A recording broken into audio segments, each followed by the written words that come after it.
Hi, crowdfunders. If you've made it this far, then you are obviously interested in running a crowdfunding campaign for your organization or business. And so we often talk about a 90-day program to prepare for your crowdfunding campaign. And that's what we're going to review today.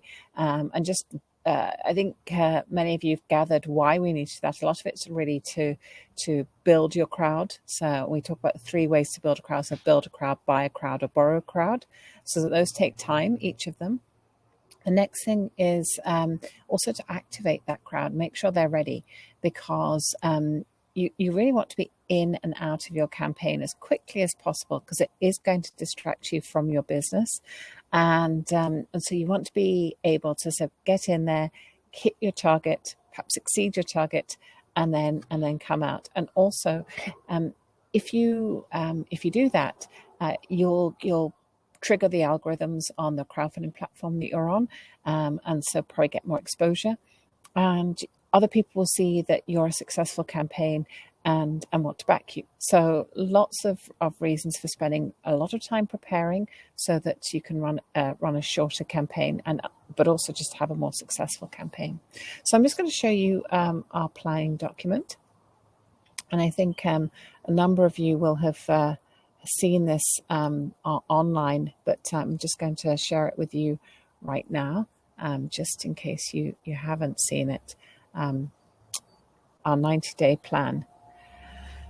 So at the start, one of the things I think it's really important, even if you've been in business for a few years, is you just really have to make sure you're fully focused on who you are as a business, what your objectives are, what your why is, what your purpose is, because you're trying to get people connected to your business and really want to back you.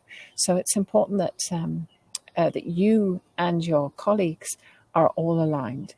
And it could be that your objective is to raise the capital, but it could also be that you're looking for ambassadors. It could be that you're looking to go into a new market. It could be, crowdfunding objectives could also be which is the right product. I worked on a campaign, actually one of my very earliest campaigns, and it was a wearable device. And they were looking at watches, they were looking at necklaces, they were looking at key fobs, and we offered all of those during the campaign. And it was really to determine which was the route that they should be focusing in on. So it was market research. So when you're looking at your crowdfunding objectives, really think about what your business needs are and what your short-term needs are, and try and make sure that you keep those in mind. Like with anything, if you measure it, it matters. And come back to the second part, which is agreeing your story. I really like it when you can say, I am passionate about solving this problem because, and give an example that's relevant to you, because your passion will come through in the campaign page, in the campaign, and will engage more people into your campaign. So just make sure you're on the same page with your colleagues and agree your story. And just agree your story backwards, so how you got to where you are, and forwards, where you want to go. Agree your crowdfunding target segments. If, for example, you've decided that you're going to use this to help crowdfund a new product, well then, in that instance, your target segments are likely to be people who would use that product. If you're looking for investors, then your target segments are likely to be people who would get your story, would understand your why, who would understand the need that you're addressing. So I would say, have a look at what your target segments are, and ensure that that those are really being addressed. One of the things that we like to get going pretty quickly, even before the creative's fully formed, is your social media strategy. And And in many ways, if you've got your story and you start to tell your story at this stage, that's perfect. You do need a bit of time, especially with organic posts, even with paid posts. And so I like to start this quite early in the process and base it on the stuff you've agreed so far. But also because you're changing mindsets. So if, for example, you're a clothing company and you've only ever talked about your clothing and getting people to buy your clothing, to get people to invest is a change of mindset. And so we really need to think carefully about that piece of creative that's really going to change people from thinking of you as a clothing manufacturer to perhaps, a brand that they believe in and they want to support and invest in. So that's why we tend to think of the social media strategy quite early on and really put a plan together. And with all these things, we refine them as we get a bit more information going along. And then, the optimization, the communications and messaging for your own campaign. So I always like to have like a core creative. That's probably just me coming from the marketing world. Not all of you guys come from the marketing world. So one of the things we'll definitely help you with throughout the process, and that's if you join our community, is how to create that creative so that everything throughout your campaign is consistent and that people really get the message of who you are and what you're doing. At this stage of the campaign, the most important thing is to collect email addresses. Once the campaign goes live, it's directing people to the campaign page, but you really want to have that email address. And, with all the things that are going on in social media, email is still king and we still find the highest conversion. It might not be how you find everybody, but it's certainly how you tell your story. And so we're looking to build up those email addresses. So what we're looking for is to, make sure that we have things like the landing page in place, which we can certainly give you some ideas of how to do that. We actually have a partner who is really great at it, and it's something that you can probably do yourself because it's a very straightforward process. But we're also looking for who are the influencers. So who are the people who might influence that target audience that you just identified. We always go to social media influencers, but you don't necessarily need to be somebody with 1 million, 2 million followers. If you've got access to that, fantastic, but don't look for access to that. Look for what we would call micro influencers, people who perhaps influence 1,000 people or 10,000 people, because those are the ones that are likely to be a bit more authentic and a bit closer to your target audience. And then also influencers in traditional media. One of the things we need to do is to build awareness and trust. And so looking at particularly the influencers in traditional media will really help us do that. So on the social media side, what you're looking for is people talking about your topic and the topic you're passionate about. Now, it could be on your social media, but it could actually be on their social media. So what we're going to do is we're going to help you work through where to find those conversations and how to join in them in an authentic way. And it really is content driven.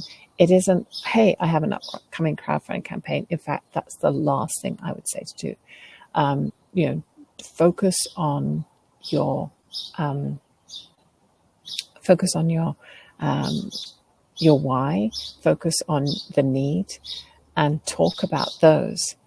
Don't talk about you, your solution, or your campaign. We talked about before about the need to build trust. And one of those ways is through blogs.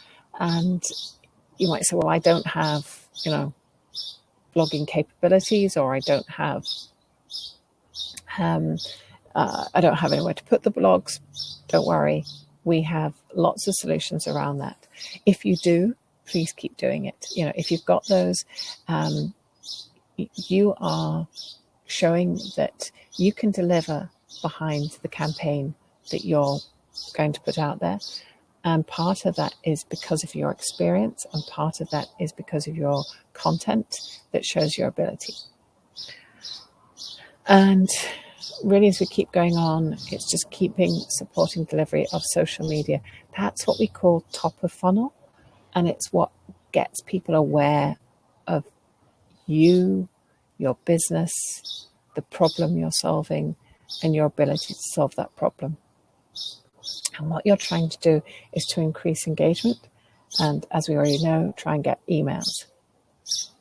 So sort of 2 months out, I always think, if you've never done PR before, it can be a bit daunting. And often I see people do this, what I call spray and pray, which means they send it out to every single publication and they hope that they will actually be in there. I want you to just stop for a second and think, if I was in 5 publications, which 5 publications would I want to be in? And in reality, you're unlikely to be in all 5. You might be in 1 or 2. But if you focus on 5, you have a far greater chance of being in at least 1 or 2 of them than in none of them. And part of that is because you can tailor your message, and partly because it's the places that you're looking at are the places that actually might want to carry your story. So have a think. And, the local newspaper have it. Well, that may make sense.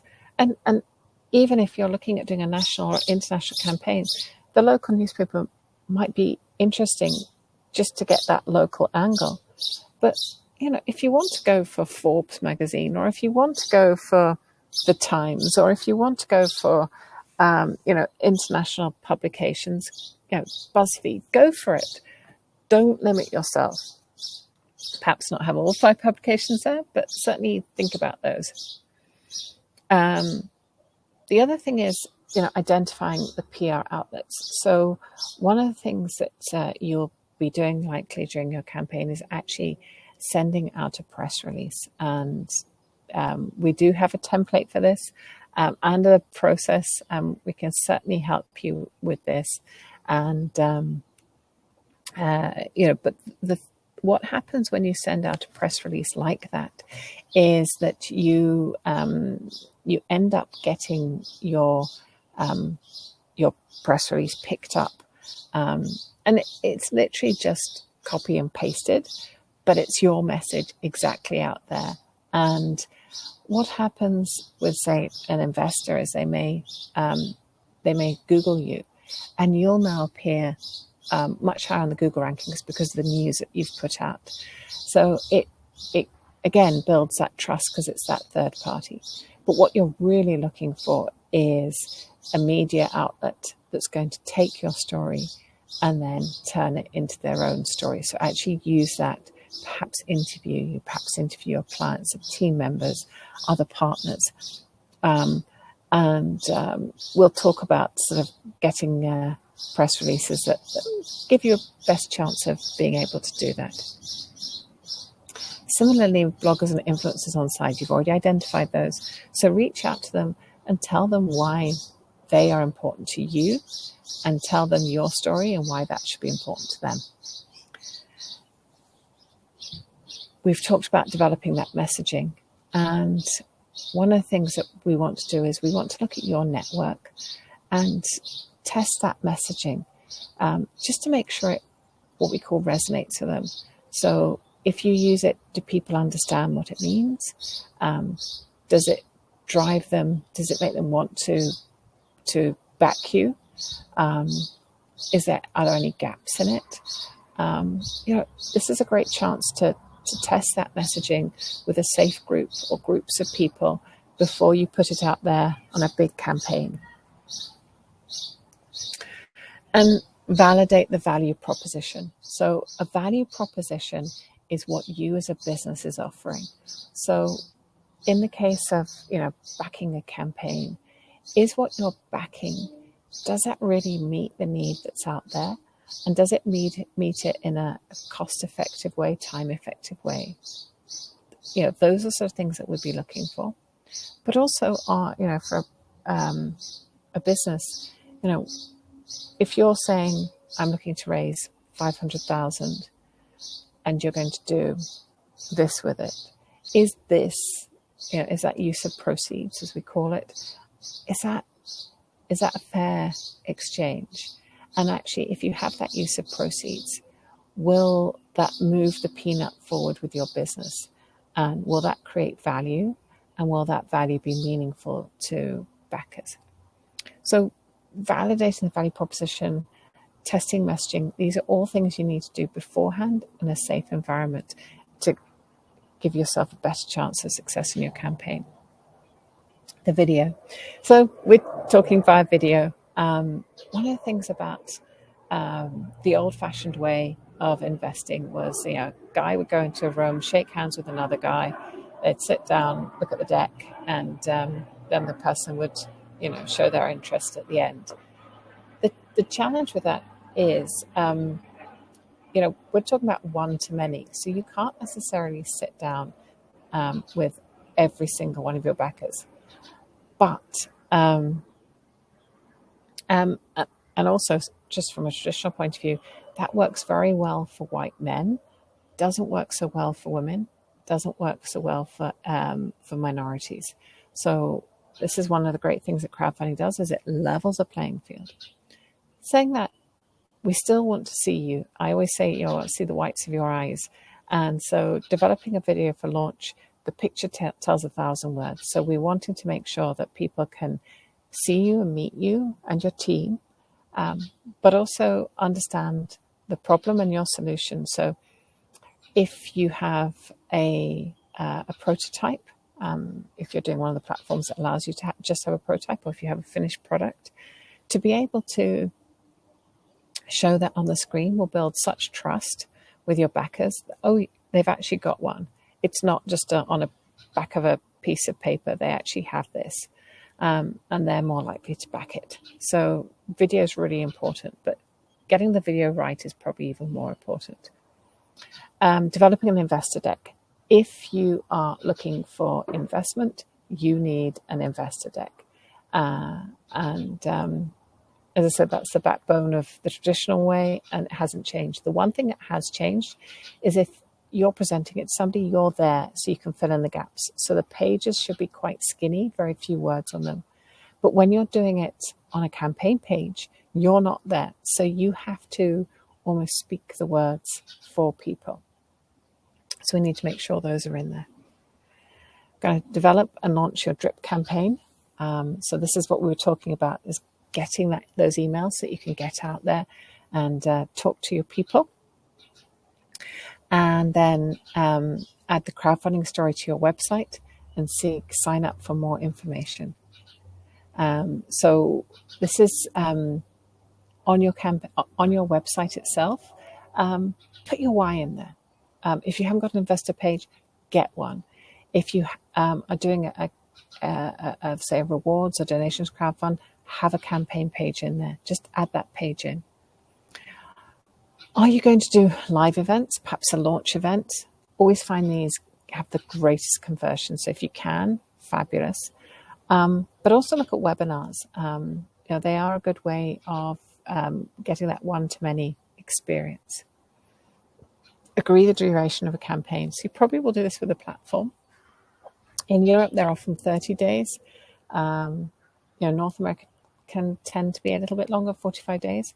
And also look at what the legality is. So if you're running an investment crowdfunding, it may be that you should only be running a maximum of 90 days. Metrics. So we looked at those objectives at the start. Now let's dig in and see what are those metrics that we actually want. So how many people do we want to come to the campaign page? How many people do we want once they hit the campaign page to actually back your campaign? And then also at what sort of level? And part of that is actually working out your pricing model behind that, and sort of what the minimum backing, maximum backing, and if you have perks, where those sit in between. So that's what, at the stage where we finalize the campaign plan and budget. And that includes your budget, how much you're going to spend behind this campaign. And we've talked before about the 10%, splitting that all up. So we're going to finalize that crowdfunding platform page and test the beta tester. So we've already got the message right. So we're just going to make sure the layout's right. Make sure it easily scans. If you watched my video this week, you saw that there was much great content, but it didn't easily scan. So making sure there's headings, bullets, images, and the right amount of content and the right content. And if you're having events, send out those event information. Now you want to confirm your supporters so that you can get 10% crowdfunding centers, just perhaps 11% on day one and 33% in the first 7 days. Those are your metrics for success. So, speak to people, say, do you think you'll be coming in on this campaign? At what sort of level you'll be coming in? And then you know them best. So have a quick gauge of are they definitely going to be in? Are they the first people you're going to be calling? Because you think they're a bit on the fence and you might need a bit of help on the launch day. Then confirm day and time of launch. If you're running an equity crowdfunding campaign, you need to have completed your due diligence with the platform. And that's a non-negotiable. So you need to be at that stage to be able to launch. So that may determine when your day and time of launch is. I really like Tuesdays. That's what the data shows is most effective. Tuesday, Wednesday, Thursdays, good days. Look at when platform newsletters happen. That might be help you. And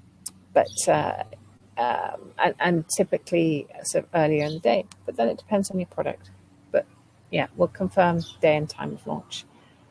We'll create customized emails for evangelists. So we want to tell people who really care about your business and your solution that the campaign's coming, and give them content that they can share with their friends, with their networks, on their social media. Let's make it easy for them. Preparing the press releases, connecting with those key outlets, ones we talked about before, just in case there's some additional insights, make them feel special. Give it to those outlets really in such an easy way so that it's easy for them to use the content. Get that PR distribution ready. Let's do a final project review and make sure all the materials are uploaded to the crowdfunding platform. Then we launch, yay, and we monitor. And this is with the planning. If you've done the planning right, you can pivot. If you see something working really well, you can really focus your efforts on that. If you see something not working, tweak it. If it's still not working, pull it. You need to look at ongoing communications. When people are saying great things, support that, share that. When people are saying not so great things, look at why they are. Is there something wrong with your campaign? Or are they just being trolls? And in which case you need to neutralize them. You want to make sure there's regular campaign updates. Minimum one a week. But whenever there's anything meaningful that relates to the campaign, get it out there. Celebrate. We've got 100 backers, yay. We've got 10 backers. We've got a first backer. Celebrate that. By celebrating your success and letting people know, you will generate more success. Keep measuring the activity against the metrics. What I was saying before, things that are working, keep going. Things that are not working, pull back. And then look at sort of having trigger points. So, when you hit a third of your target, then make sure you have posts ready to go out, celebrate that. Email an email update, as well as perhaps a campaign update on the page. You can actually use the same thing. Just watch out. Make sure people don't feel spammed. Agree what those milestones are. Perhaps you've got a milestone in your business that comes up during your campaign. Make sure you're ready to share that good news as well. Anyway, so that's the 90-day preparation and a bit into the future. And hopefully that's given you a bit of insight to why that 90 days is important. course, there's a lot of content behind that, but really wanted to give you a chance to see that and understand why we say 90-day preparation for a campaign. Thank you everyone for joining, and look forward to seeing you at the next webinar.